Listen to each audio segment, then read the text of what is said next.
নমস্কার, জয় শ্রী গণেশ। স্বাগতম আপনাদের প্রত্যেককে। আলোচনা করব কন্যা রাশি জাতক জাতিকাদের নিয়ে। কন্যা রাশি জাতক জাতিকাদের ২০ জুন থেকে ২ আগস্ট ৪৪ দিনের একটি বিশেষ অগ্নি পরীক্ষার সময়কাল নিয়ে আলোচনা করব। কন্যা রাশির জাতক জাতিকাদের জন্য মাথায় রাখবেন এই সময়টি অত্যন্ত সেনসিটিভ, সংবেদনশীল এবং এক নতুন মানসিক প্রস্তুতির সময়। আপনার তৃতীয় পতি ও অষ্টম পতি মঙ্গল এখন অবস্থান করছে আপনার নবম ভাবে, ভাগ্যভাবে, আপনার ধর্মভাবে।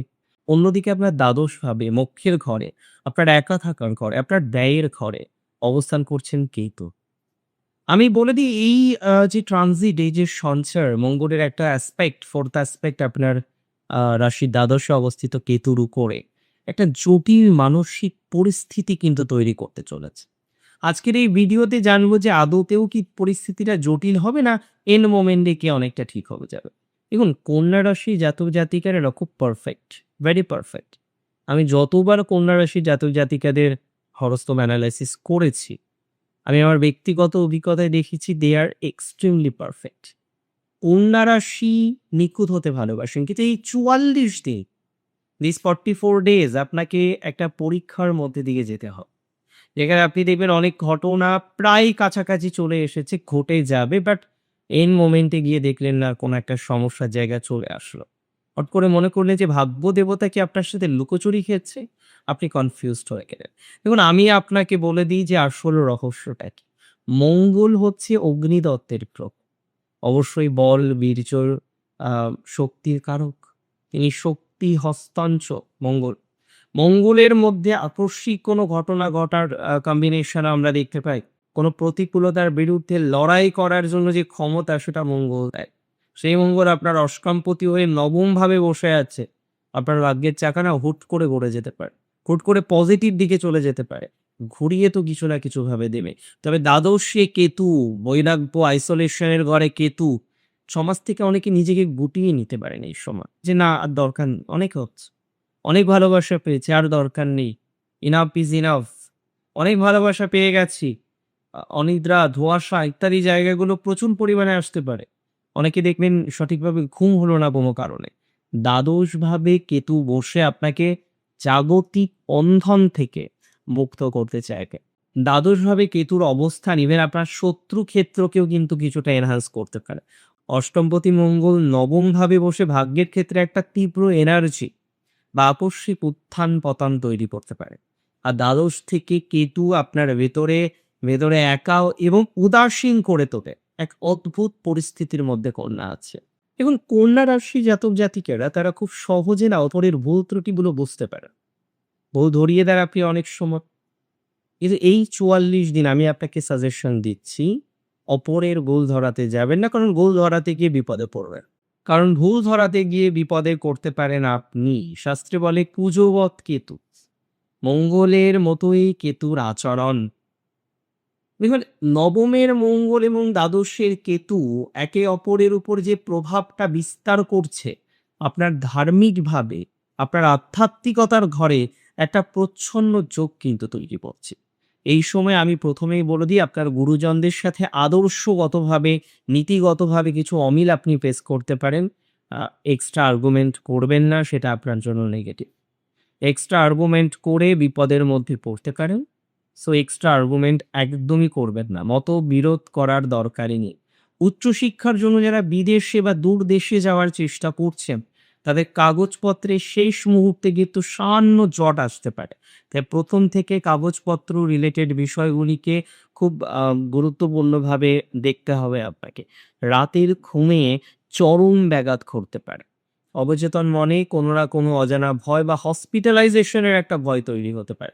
হঠাৎ করে মনে হতে পারে এই রোগ হয়ে গেছে, সেই রোগ হয়ে গেছে, এটা হয়ে যাবে, সেটা হয়ে যাবে। তার মানে হেলথ রিলেটেড একটা সাডেন প্রবলেম, হেলথ রিলেটেড একটা সাডেন টেনশন আসার মতো সম্ভাবনা আপনার রয়েছে। ধর্মীয় এবং আধ্যাত্মিক বিষয়ে হঠাৎ তীব্র অনীহা কিংবা অত্যন্ত গোঁড়ামি, এই দুটো বিপরীত মেন্টালিটি ওঠানামা করতে পারে আপনাকে।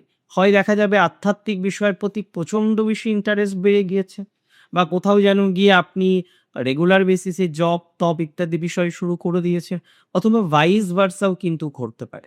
নবমে অবস্থিত মঙ্গলের চতুর্থ দৃষ্টি কিন্তু খুব স্ট্রং দৃষ্টি।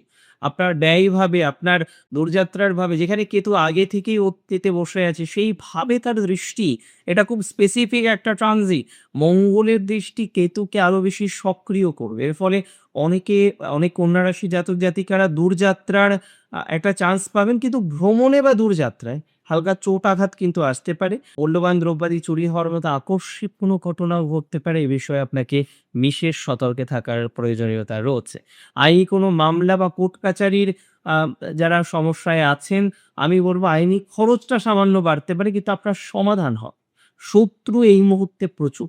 পেছনের দরজা দিয়ে শত্রু কিন্তু আপনার ক্ষতি করার চেষ্টা শুরু করে দিয়েছে। অনলাইন ব্যবসা বা আমদানির ব্যবসা, যারা ইম্পোর্টের বিজনেস করে, এই সময় আপনি যখন ডিল করছেন, you have to be very conscious.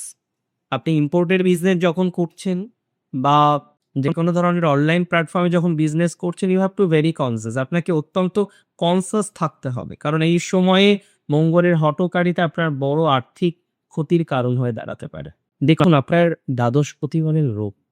দ্বাদশেই কেতুর অবস্থান, এবং আমি আপনাদের জানাই কেতু রবিকে সিগনিফাই করছে, তাই কেতুর অবস্থান ইজ ভেরি ইম্পর্টেন্ট। একাদশ এবং দশম দুটো ভাবকে কানেক্ট করবে রবি। দশমে যখন রবি থাকছে, কেরিয়ারের ক্ষেত্রে আমি তো বলে দিচ্ছি, এই যে সময়কালটা আছে 15ই জুলাই পর্যন্ত, 20 জুন থেকে কেরিয়ারে দারুণ সাকসেস পাবেন। কেরিয়ারে নতুন অপরচুনিটিস আসবে। সম্মান বৃদ্ধির সম্ভাবনা দেখতে পাচ্ছি। সরকারি চাকরির ক্ষেত্রে কন্যার টাইমিংটা কিন্তু বেশ ভালো চিত্তচোখ আছে। সরকারি চাকরির ক্ষেত্রে কন্যা কিন্তু প্রচুর ডেভেলপমেন্ট করতে পারবে।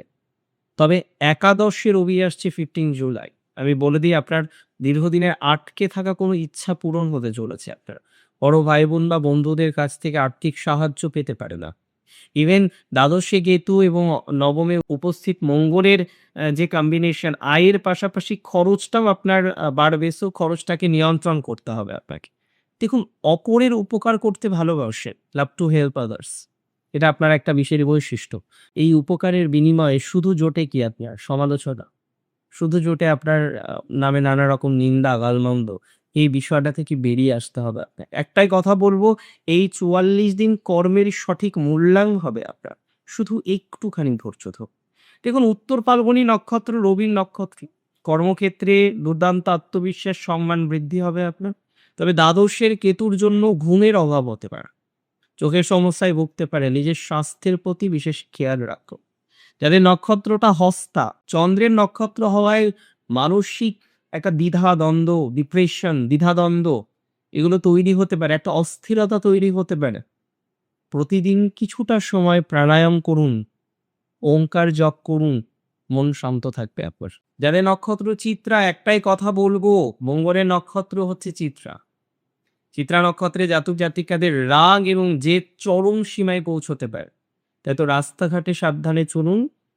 পরের ঝামেলা বাড়িতে নিয়ে আসবেন না। হঠকারী কোনো আর্থিক ডিসিশন থেকে নিজেকে একদম দূরে রাখার চেষ্টা করুন। দেখুন, কন্যা রাশির বন্ধুদের একটা কথাই বলবো, এই সংঘাত আপনার ভাগ্যকে ভাঙার জন্য নয়, বরং আপনার ভেতরের আধ্যাত্মিক শক্তি, বাস্তব বুদ্ধি দিয়ে জীবনের বাধাগুলিকে জয় করার জন্য একটি সঠিক পথ দেখাবেন মঙ্গলকে। আপনার সরলতাকে যারা দুর্বলতা ভেবেছিল, এই ৪৪ দিন আপনার নীরবতা এবং সঠিক সময় নেওয়া সিদ্ধান্তই তাদের জন্য সবচেয়ে বড় শিক্ষা। পেছনের শত্রুরা যতই ষড়যন্ত্র করুক না কেন, দশমে রবি এবং একাদশে শুভ গোচর আপনাকে ঠিকই রক্ষা করবে। মাথা রাখুন ঠান্ডা, নিজের কর্মে দিন মন। ঈশ্বরের আশীর্বাদ আপনার সাথে আছে।